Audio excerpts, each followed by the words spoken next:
السلام علیکم. میں پشاور ہائی کورٹ پا کا PLF کا اور آپ سب کا شکر گزار ہوں کہ مجھے یہ موقع دیا پشاور ہائی کورٹ پا سے خطاب کرنے کے لیے، اور وہ بھی اتنا اہم موقع پہ. سب سے پہلے جو کل دہشت گردی کا واقعہ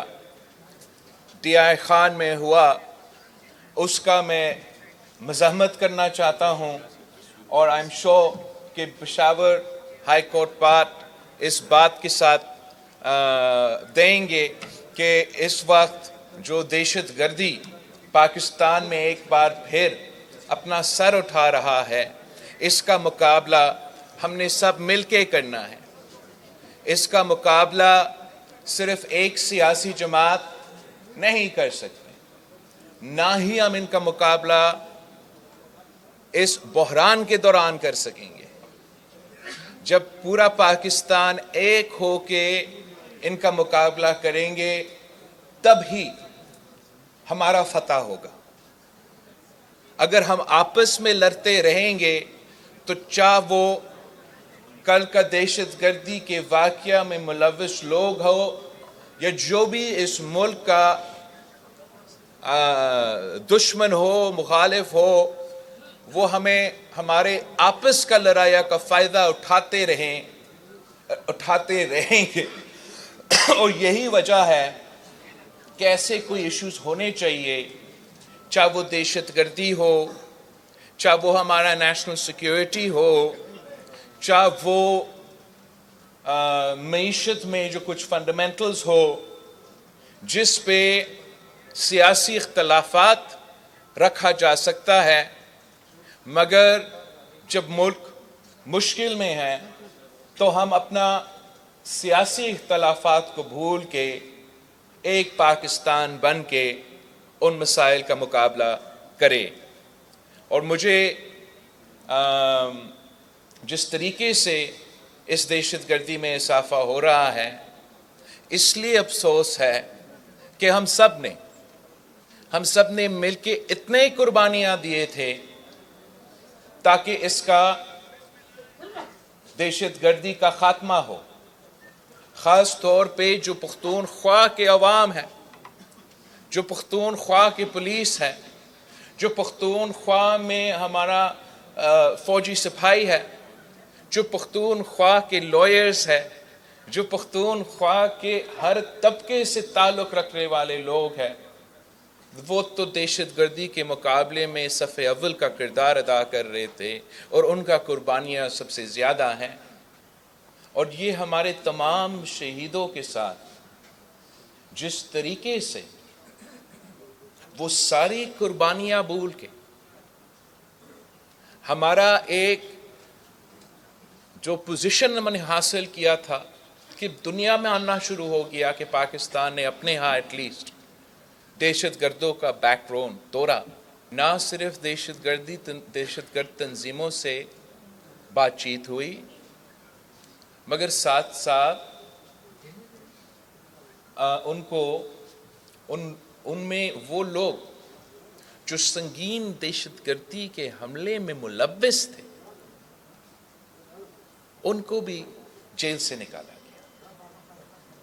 اور پھر جب افغانستان میں طالبان کا حکومت آئی تو اس وقت وہاں کے جو جیلز تھے ان میں بھی بہت ہی زیادہ پاکستان میں دہشت گردی کرنے والے لوگ ان جیلز میں بند تھے. جب افغانستان میں یہ ٹرانزیشن آیا اور ان جیل سے وہ لوگ باہر نکلے، ہم نے تو ان کو روکنے کی کوشش نہیں کی، بلکہ ہم نے دعوت دیا کہ آپ آئے، اسی قبائلی علاقے میں رہیں جن کے عوام نے ان کے مقابلے میں شہادتیں دے کے سب کچھ تباہ کر کے ان کو بگائے تھے. وہاں ہم ان کو واپس آباد کرتے ہیں اور پھر امن ہوگا. اور کل کا جو واقعہ تھا وہ جسٹ دا لیٹسٹ ایگزامپل ہے کہ کس قسم کا واقعہ،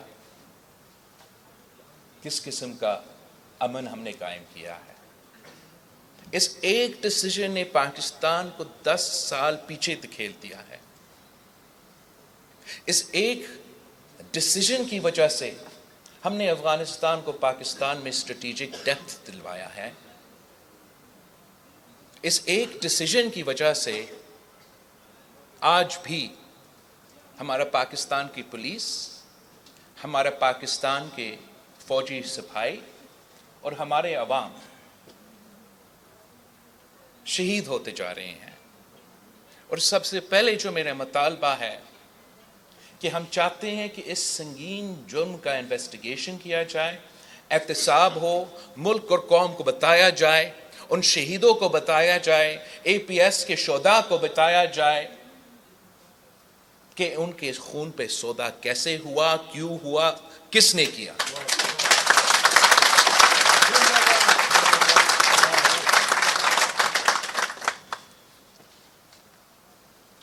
کل میں سپریم کورٹ آف پاکستان میں تھا اور 12 سال بعد قائد عوام شہید ذوالفقار علی بھٹو کا ریفرنس کا کیس کا ہیئرنگ تھا. تو سب سے پہلے میں آپ تمام وکلاء کا شکریہ ادا کرنا چاہتا ہوں جنہوں نے اتنے سال جدوجہد کی کہ قائد عوام شہید ذوالفقار علی بھٹو کو انصاف دیا جائے. اور اس کے بعد میں جسٹس قاضی فائز عیسیٰ کا شکر گزار ہوں، ان تمام جج صاحبان کا شکر گزار ہوں کہ آخر کار ہمیں یہ موقع دیا جا رہا ہے. اب اس موقع سے آپ کی مدد کے ساتھ ہم اس ملک کا، اس نظام کا اور اس جمہوریت کا بہتری چاہتے ہیں. ہم چاہتے ہیں کہ ہم اس جوڈیشل ریفرنس سے ضرور قائد عوام شہید ذوالفقار علی بھٹو کو اس طریقے سے انصاف دلوایا جائے کہ تاریخ کو درست کیا جائے، لا بکس کو درست کیا جائے، اپنے آرڈرز کو درست کیا جائے، ان سب کو بے نقاب کیا جائے جو اس قتل میں ملوث تھے، چاہے وہ عامر تھا، چاہے وہ اس وقت کے جو اس جرم میں ملوث تھے، عامر ہو، جج صاحب ہو، وہ وکلا ہو، وہ سیاستدان ہو، جو سب اکمپلسز تھے اس جوڈیشل مرڈر کے. مگر ساتھ ساتھ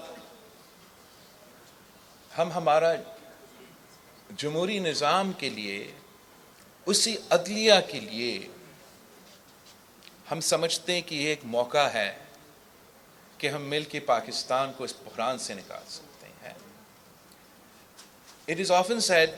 کہ جو شہید ذوالفقار علی بھٹو کا کیس کا وہ جو کیس ہے اس کو کبھی پاکستان کی تاریخ میں ایک پریسیڈنٹ کے طور پہ استعمال نہیں کیا گیا. کسی نے پاکستان اس کیس کے بعد کوئی ایسا جج نہیں رہا پورا ملک نے جنہیں یہ کوشش بھی کی، نہ کوئی لائر رہا کہ وہ اس کیس کا ایگزامپل دے. مگر یہ کہنا کہ وہ پریسیڈنٹ نہیں رہا یہ غلط ہوگا. اس لیے جو پریسیڈنٹ تب سے آج تک چلتا آ رہا ہے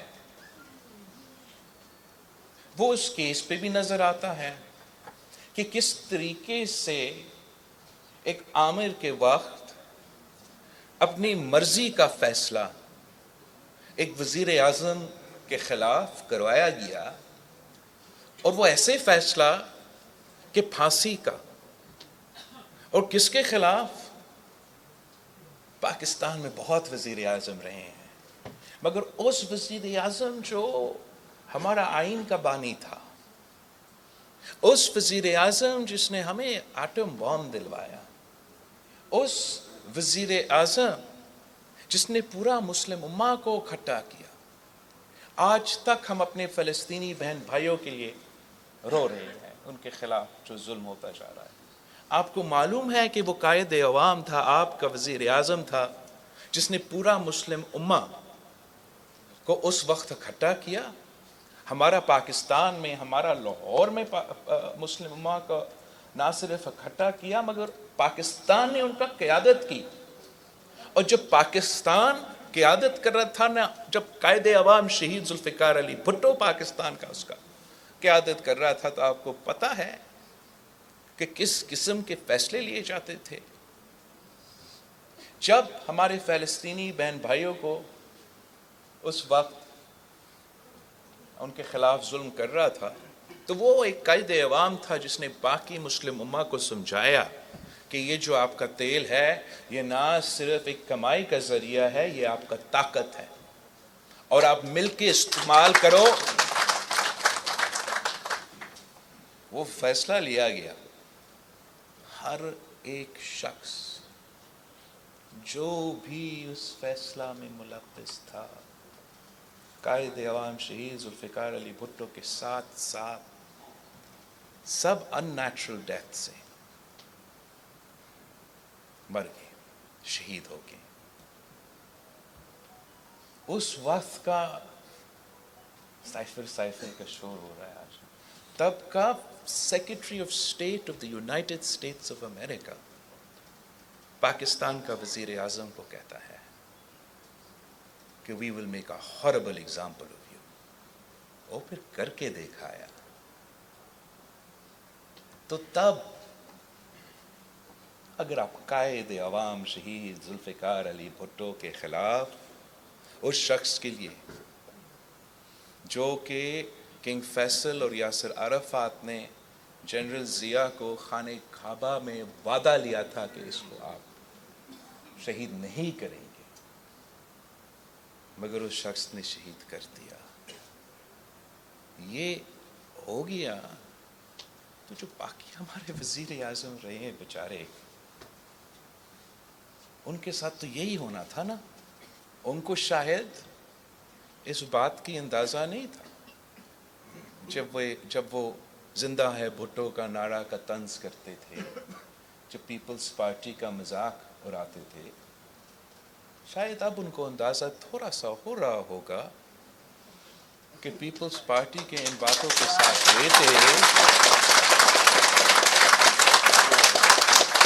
سمجھتے کہ 3 نسلوں کا جد و جہد اور اتنا سارے قربانیوں پیسوں کی لالچ کی وجہ نہیں، پاکستان کے عوام کی ترقی اور اس ملک کے لیے تھا۔ ہمارے لوگ، ہمارے چاہنے والے، ہمارے سپورٹرز پاکستان پیپلز پارٹی کے ساتھ اتنا ہی ہے جتنا میاں صاحب کے سپورٹرز ان کے پاس ہے اور خانقاہ کے سپورٹرز ان کے پاس ہے۔ اب اس ملک کے لیے میں سمجھتا ہوں یہ کیس ایک اپرچونٹی ہے۔ اب نہ صرف قائد عوام شہید ذوالفقار علی بھٹو کو انصاف دلوا دے، سب کو انصاف دلوا دے، ہمیشہ کے لیے یہ دروازہ بند کرے کہ کوئی یہ سوچے بھی کہ وہ کسی جج کو ڈکٹیشن دلوا سکتے ہیں، کہ وہ کسی کے خلاف کوئی فیصلہ دلوا سکتے ہیں۔ اگر یہ دروازہ بند ہو جاتا ہے تو پھر پاکستان کی جمہوریت چل سکتا ہے، پاکستان میں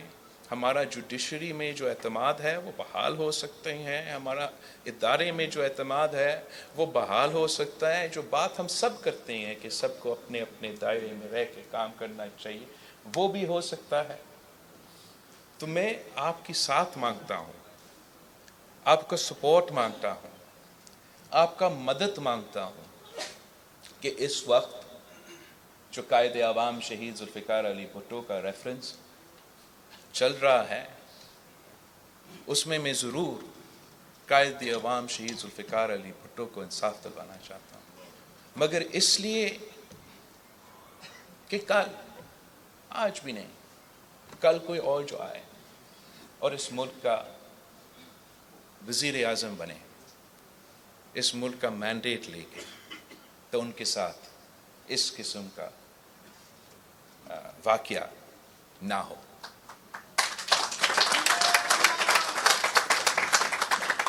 اب اس لیے کہ یہ سب کچھ چل رہا ہے،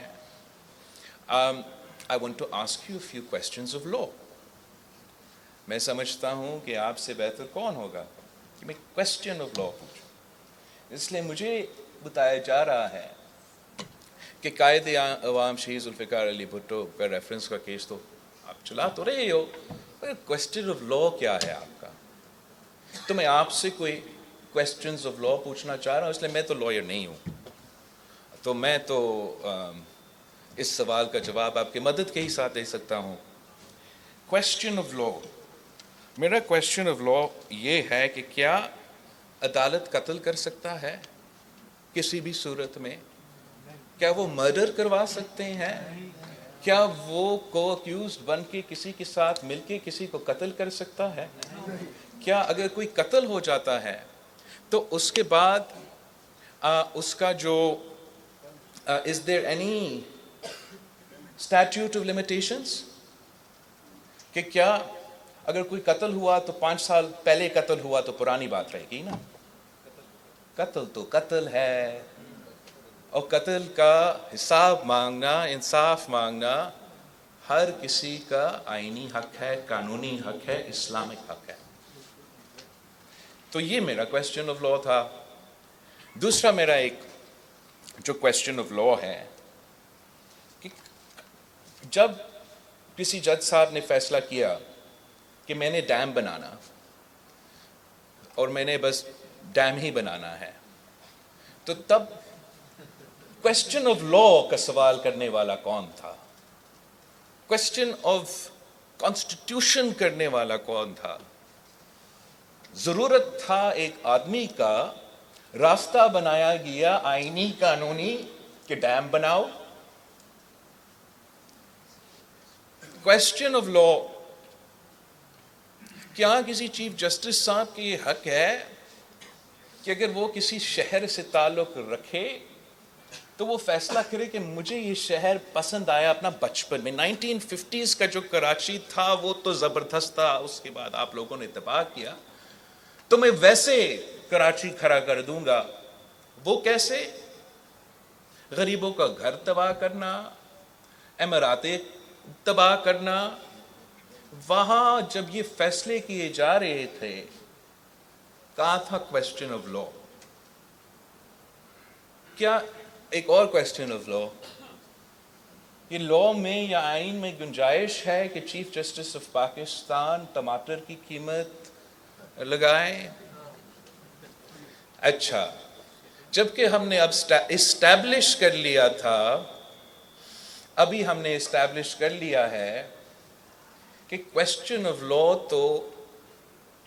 صرف تب پوچھا جاتا ہے جب قائد عوام شہید ذوالفقار علی بھٹو کو دہائیوں بعد، 2 نسلوں بعد انصاف کی بات آ جاتا ہے۔ جناب،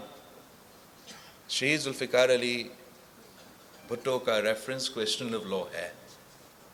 ہم کوشچن آف لا پہ بھی بات کریں گے، مگر ساتھ ساتھ ہم یہ امید رکھتے ہیں قانون کے مطابق، جمہوریت کے مطابق ایک ایسا فیصلہ دے جس پہ وہ اپنا لیگیسی بھی قائم کرے، اور ایک ہم سب مل کے کوشش کرے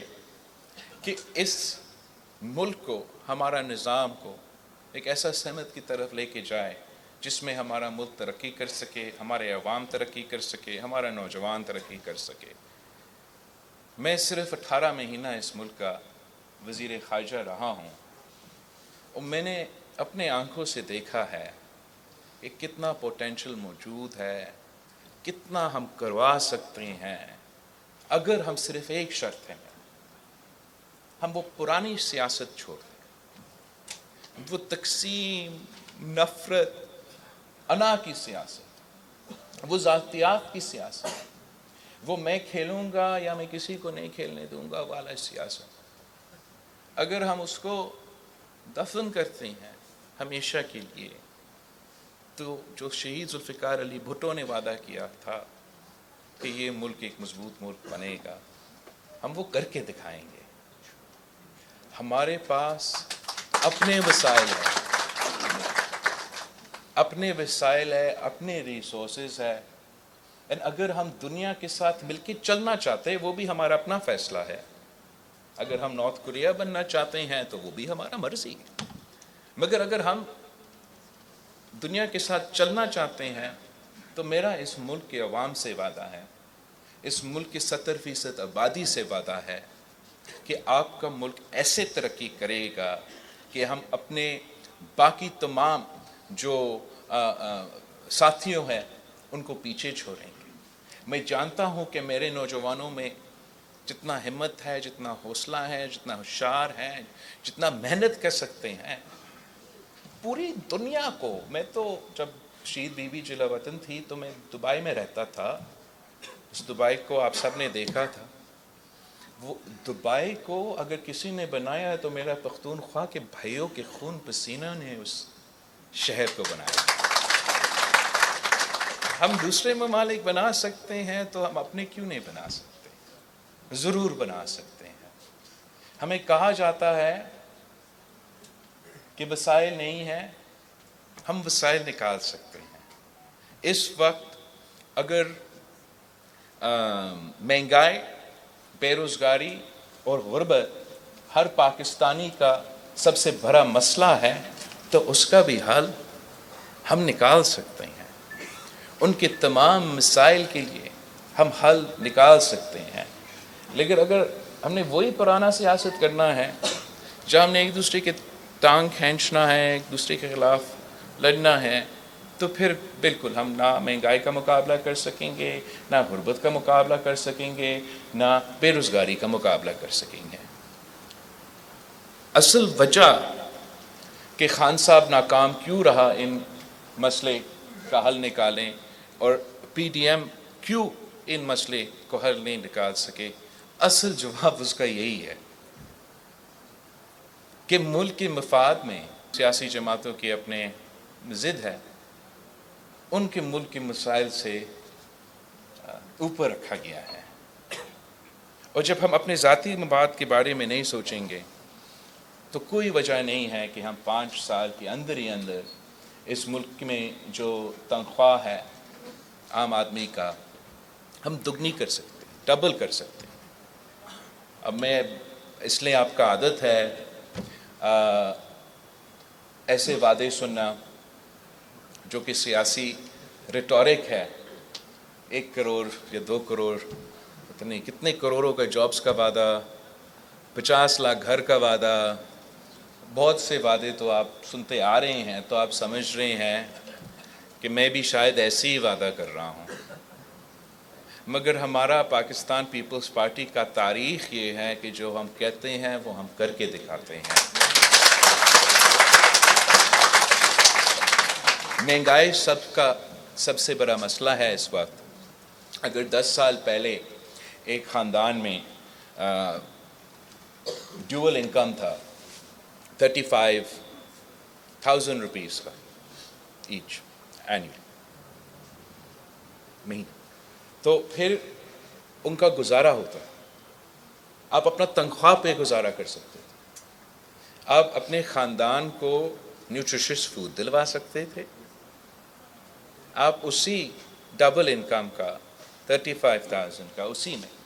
نیوٹریشس فوڈ دلوا سکتے تھے، تعلیم کا بندوبست کر سکتے تھے، اور اپنا رہائش کا، اور ساتھ ساتھ یا ایمرجنسیز کے لیے یا ریکریشن کے لیے بھی پیسہ بچتا تھا۔ آج اسی خاندان کو ڈبل انکم آف 70,000 روپیز ایچ کو رکھنا پڑے گا اگر وہ وہی چیزیں کرنا چاہتے ہیں۔ ان حالات میں ہم کیسے یہ امید رکھیں کہ ہمارا ملک کی اکثریت جو ہے وہ اپنا زندگی، اپنا وہ وہ کیسے اپنے زندگی میں گزارا کریں؟ ہمیں مل کے یہ ایفرٹ کرنا پڑے گا، ہمیں یہ ایکسپیکٹیشن ڈالنا پڑے گا کہ محنت کا صلہ ملے گا، اور جب ہم محنت کا صلہ دلوائیں گے تبھی ترقی ہو سکتا ہے، ورنہ آپ کا اشرافیہ چاہے وہ ادھر ہو یا میرا صوبہ سندھ میں ہو یا پنجاب میں ہو، وہ اپنا ادارے تو قائم کر سکتے ہیں، انڈسٹریز بھی بنا سکتے ہیں، لیکن جب تک مزدوروں کو، آپ سب کو محنت کا صلہ نہیں دیا جائے گا تو تب یہ ملک ترقی نہیں کر سکے گا۔ ہم انشاءاللہ تعالی پرائیویٹ سیکٹر سے پبلک انیشیٹیوز ایسے لیں گے جس کے نتیجے میں پرائیویٹ سیکٹر بھی کراؤڈ ان ہوں گے اور وہ بھی ہماری ترقیاتی منصوبے میں ساتھ دیں گے۔ اس طریقے سے ہم ایسے معاشی مواقع پیدا کریں گے جہاں ہم ساتھ ساتھ انسسٹ کریں گے کہ محنت کا صلہ۔ کیا آپ کو معلوم ہے کہ قائد عوام شہید ذوالفقار علی بھٹو کے وقت میں public sector investment was 12% of GDP؟ تو آپ جتنا اپنے پبلک ورکس میں، پبلک انفراسٹرکچر میں حکومت انویسٹ کرتا تھا، that was 12% of GDP۔ کسی کو معلوم ہے کہ آج ہمارا جو انویسٹمنٹ ہے پبلک سیکٹر کی طرف، کتنا ہم جو خرچ کرتے ہیں، وہ as a percentage of GDP کتنا ہے؟ 2%۔ تو اگر ہم انویسٹ ہی نہیں کریں گے اور اپنے ملک میں انویسٹ ہی نہیں کریں گے تو وہ جو ترقی ہر کوئی اس کا ذکر کرتا ہے، اس ترقی کا بندوبست کیسے کریں؟ اگر ہم نہ صرف حکومت کی طرف سے مگر پرائیویٹ سیکٹر کی طرف سے پبلک ورکس انیشیٹو شروع کرے۔ کلائمیٹ چینج ایک بہت بڑا مسئلہ ہے، ہم نے ویسے ہی اپنا انفراسٹرکچر کو سروائیو کرنے کے لیے پاکستان کو اپنا انفراسٹرکچر کو اڈیپٹ کرنا پڑے گا۔ اگر اسی میں پختونخوا سے لے کے سندھ تک ہم سیلاب میں متاثر ہوتے ہیں نا، تو اسی میں ہم اپنے روڈز، ہمارا اریگیشن نیٹ ورکس، ہمارا پورا نظام کو کلائمیٹ ریزیلینٹ بنائیں، تو اس میں ہم اپنا پبلک ورکس ٹارگٹ بھی حاصل کر سکتے ہیں، لوگوں کو روزگار بھی دلوا سکتے ہیں، اور ساتھ ساتھ پرائیویٹ سیکٹر کو بھی انکریج کر سکتے ہیں کہ اس کام میں شامل ہو۔ بجلی کا جو مسئلہ ہے، آپ سب اس سے گزر رہے ہیں، بجلی کا جو بل ہے اس کا شکایت جگہ جگہ سے آ رہا ہے، اور جو پسماندہ علاقے سے تعلق رکھتے ہیں، جب کوئی سیاستدان کہتا ہے نا کہ میں نے لوڈ شیڈنگ ختم کیا، پتہ نہیں کہاں سے لوڈ شیڈنگ آئے، تو جو پسماندہ علاقے سے تعلق رکھتے ہیں وہ جب ایسے بیان سنتے ہیں وہ سمجھتے ہیں یہ کون سا پاکستان ہے جس میں کوئی وقت تھا جہاں لوڈ شیڈنگ نہیں تھا۔ اب تو ہمارا اتنا مہنگائی ہو چکی ہے تو آپ وہ بجلی کا بل دے بھی نہیں سکتے ہیں، ساتھ ساتھ ہمارا موسمی تبدیلی کے جو نقصانات ہے وہ پوری دنیا کے سامنے ہے۔ تو کیوں نہیں ہم ہر ڈسٹرکٹ میں ایک گرین انرجی پارک بنائیں، جہاں سولر ہے وہ سولر ہو، جہاں ونڈ ہے وہ ونڈ ہو، جہاں ریورائن ہائیڈل ہے وہ ہائیڈل بھی ہو، جو بھی مختلف طریقہ کار ہے۔ اور اگر ہر ڈسٹرکٹ میں یا ہر ڈویژن میں پہلے پھر ہر ڈسٹرکٹ میں پبلک پرائیویٹ پارٹنرشپ کے نام پہ ہم گرین انرجی زون بنائیں، صوبائی حکومت زمین دے اور صوبائی حکومت کا جو شیئر ہے، جو ایکٹی ہے، وہ زمین ہوگا، باقی پرائیویٹ سیکٹر آئے بیرون ملک سے، اپنے ملک سے، وہ پبلک پرائیویٹ پارٹنرشپ کی ماڈل میں ہمیں سولر فارم دلوا دے، ونڈ فارم دلوا دے، ریورائن پہ ہمیں ہائیڈل انرجی دلوا دے، اور پھر ہم لوکلی جو مقامی لوگ ہیں جو اس کے ارد گرد رہتے ہیں ان کو کم قیمت کا بجلی بھی پہنچا سکتے ہیں، موسمی تبدیلی کا بھی مقابلہ کر سکتے ہیں، مہنگائی کا بھی مقابلہ کر سکتے ہیں۔ یہ ممکن ہے، غیر ممکن نہیں ہے۔ بس اگر آپ 18 مہینہ ملے یا 3 مہینے ملے، اگر آپ کا منشور یہ ہوگا، مقصد یہ ہوگا کہ آپ کو جیل میں ڈالوں گا، تو جیل میں ڈالیں گے شاید آپ، اس کام میں شاید سب کامیاب رہے ہیں، لیکن آپ کو اتنا آسان طریقے سے اتنا بڑا مسائل ہم نے نکالنا ہے، وہ تو اس کو تھوڑا سا توجہ دے۔ میں تو چاہتا ہوں کہ جن کے لوگوں کے پاس وسائل کم ہیں، جیسے ہم نے بے نظیر انکم سپورٹ پروگرام کی، تو ویسے ہمیں ان علاقوں کو ٹارگٹ کرنا ہے جو غریب لوگ ہیں، جو سوچ بھی نہیں سکتے کہ وہ اپنے لیے یہ بجلی کا سہولت دلوا دے۔ وہاں ہم ان کو ڈیزرونگ فیملیز کو سولر مفت میں ان کے سولر کا انتظام کرتے 200 یونٹس تک، 300 یونٹس تک۔ اور ہم نے سندھ میں کاربن کریڈٹس کا ایک بڑا فائدہ اٹھایا ہے۔ کاربن کریڈٹس کیا ہے کہ ہم جو مینگرووز پلانٹ کر رہے، درخت پلانٹ، ادھر بھی بلین ٹریز تھے نا، ہم نے وہ ٹریز پلانٹ کیے، لیکن ان کے ایکسچینج میں ہم نے کاربن کریڈٹس بیچے، اور درخت پلانٹ کرتے کرتے $20 ملین حکومت سندھ نے کمایا۔ تو میں چاہتا ہوں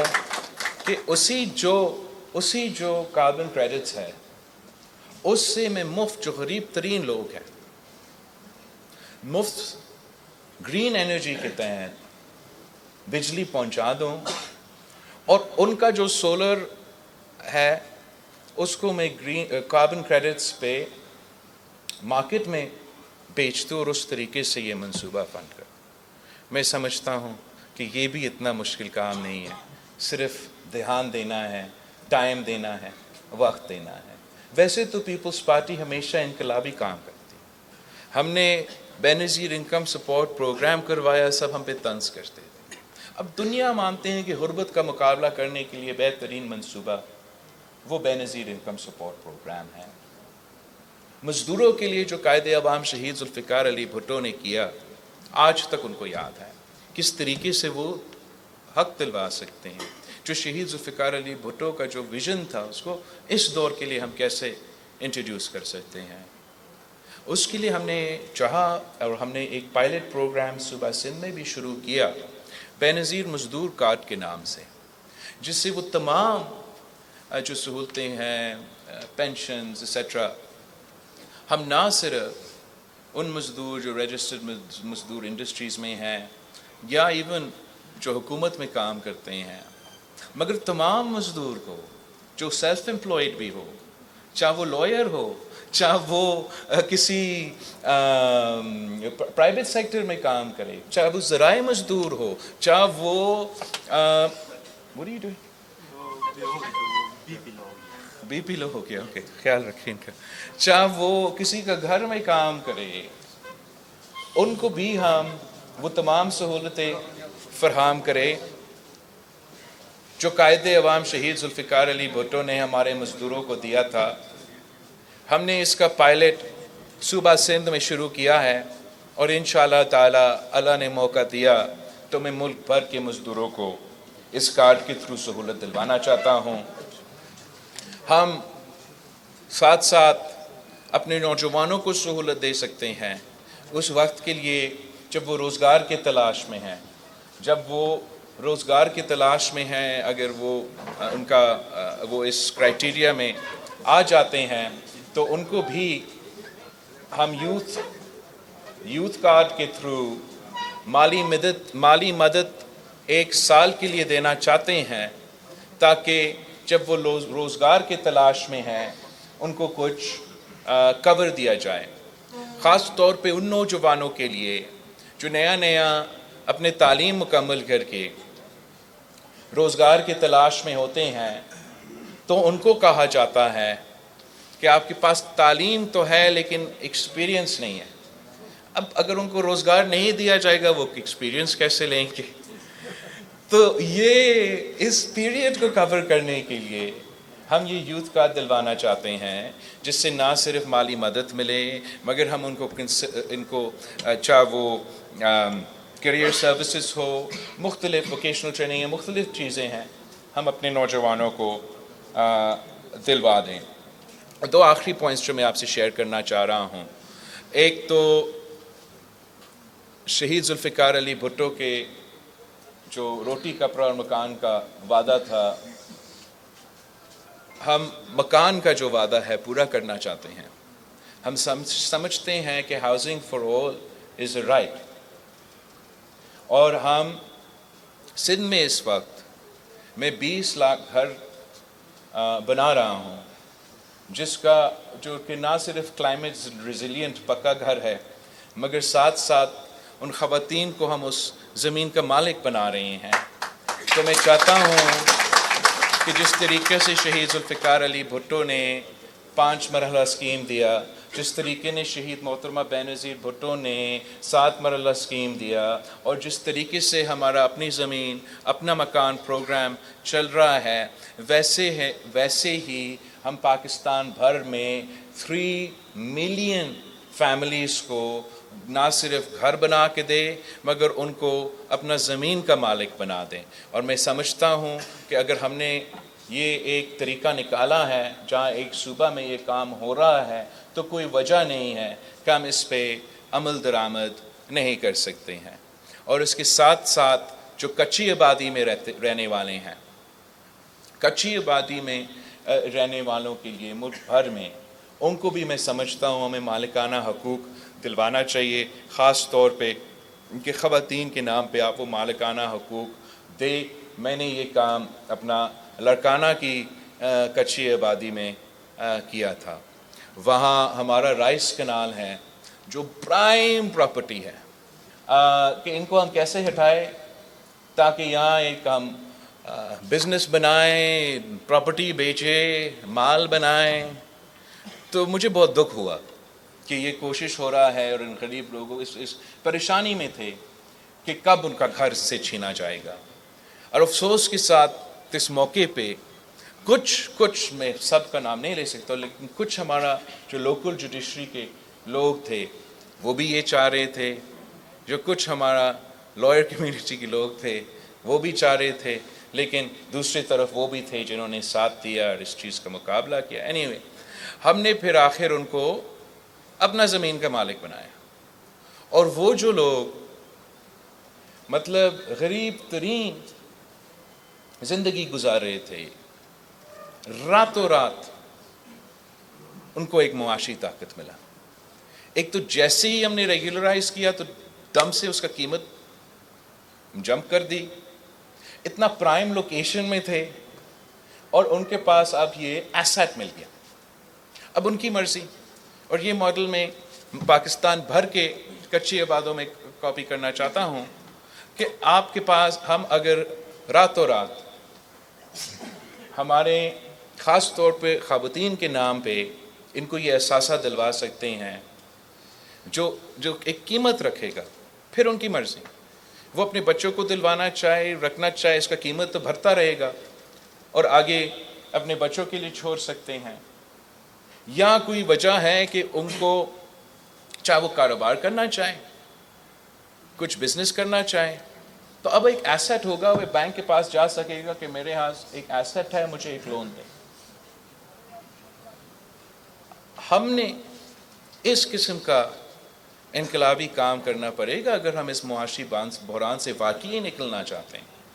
اور آخر پھر میں آپ کو اس تکلیف سے چھوڑتا ہوں. آخر صحت سب کے ہمارے لیے پاکستان پیپلز پارٹی کی نظر میں کہ اگر علاج موجود ہو تو اگر آپ کے پاس وسائل نہیں ہیں تو اس کا یہ مطلب نہیں ہونا چاہیے کہ یہ آپ کے لیے ایک سزائے موت ہے. اور ہم نے یہ نہ صرف وعدہ ہے، ہم نے یہ کر کے دکھایا. ڈیولوشن کا فائدہ اٹھاتے ہوئے کراچی میں اور صوبہ بھر میں، نہ صرف کراچی میں، چاہے وہ دل کا علاج ہو، چاہے وہ کڈنی کا علاج ہو، مطلب کڈنی ٹرانسپورٹ، لیور ٹرانسپلانٹ، جو کمپلیکیٹڈ ترین کینسر کا علاج، سرجریز ہے، مفت کروا دے دیے، مفت سب کے لیے کروا دے دیے. عالمی سٹینڈرڈز کا ہم نے یہ ادارے بنائے ہیں اور یہ منصوبہ ہم ملک بھر میں لے آنا چاہتے ہیں. آپ پوچھتے ہوں گے کہ آپ اس کو فنڈ کیسے کریں گے. اس کا جواب بھی مزیدار ہے کہ میں ڈیولوشن پلان امپلیمنٹ کروں گا. جب میں ڈیولوشن پلان امپلیمنٹ کروں گا تو 17 منسٹریز ہے جو وفاق میں ہیں جو ڈیولوشن کے آپ کی 18ویں ترمیم کے مطابق ہونا ہی نہیں چاہیے. میں نے سوچا کہ ان کا سالانہ expenditure is 100 billion rupees. But I was wrong. ان کا سالانہ ایکسپینڈیچر 328 بلین روپیز ہے. اچھا تو اگر ہم ان کو بند کرتے ہیں, ڈیوالو کریں, صوبے کو دے جو ان کے حق ہے جیسے آپ کے آئین کہتا ہے, تو یہ جو پیسہ جو رہتا ہے میں آپ پہ خرچ کروں گا, پاکستان کے عوام کے خرچ کروں گا, اور تب اس بحران کے دوران اس مشکل وقت میں بھی اتنا پیسہ موجود ہے کہ ہم اپنا عوام کو فائدہ دیں. ہر جو سبسڈیز 1500 ارب سالانہ ہم سبسڈیز اشرافیہ کو دیتے ہیں, اگر ہم وہ بند کریں اور سیدھا وہی سبسڈی وہی فگر میں اپنا عوام پہ خرچ کروں جو غریب ہے جن کا حق ہے, تو کیا وہ زیادہ مناسب نہیں ہوگا؟ اربوں روپیہ دیا جاتا ہے فرٹیلائزر کمپنیز کو سبسڈی کے نام پہ. اب اگر میرا کسان کارڈ کے تھرو وہ سبسڈی ڈائریکٹ چھوٹے کسان کے پاس جائے اور جو افورڈ کر سکے تو وہ اپنا خرچہ کر لے, تو ہمارے پاس پیسہ رہتا ہے کہ میں نے جو آپ کو گنوائے ہیں اتنے سارے چیزیں یہ ہم کر سکتے ہیں. پوری دنیا میں کلائمیٹ چینج کے نام پہ ہم نے انیشیٹو لیا. جب G77 پلس چائنا کا گروپ کا میں صدارت سنبھال رہا تھا بطور آپ کے وزیر اعظم, اور وہ کنورسیشن شروع ہوا, اس کا ابتدا کیا کہ جو موسمی تبدیلی کا نقصان غریب ترین ملک میں ہو رہا ہے, جیسے پاکستان میں جہاں ہم صرف 1% سے کم کنٹریبیوٹ کرتے اور نقصان سب سے زیادہ, تو ان کے لیے دنیا بھر میں پیسہ موجود ہے جو اگر ہم اپنا پالیسیز اس طریقے سے بنائیں تو وہ پیسے کا بندوبست کر سکتے ہیں. اب میں سمجھتا ہوں کہ جو وکلا ہے وہ ایجوکیٹڈ لوگ ہیں, سب کچھ جانتے ہیں, تو اس لیے میں نے آج آپ کا انٹیلیجنس کو سمجھ کے ریشنلی ایکسپلین کرنے کی کوشش کیا کہ میرا اور پاکستان پیپلز پارٹی کا ارادہ کیا ہے. اب اس کو کروانے کے لیے, ہمیں کامیاب کرنے کے لیے, اس پہ عمل درآمد کرنے کے لیے میں اکیلا نہیں کر سکتا. صرف اس کام کے لیے آپ کی مدد کی ضرورت ہے. آپ ساتھ دیں گے تو میں آپ سے وعدہ کرتا ہوں,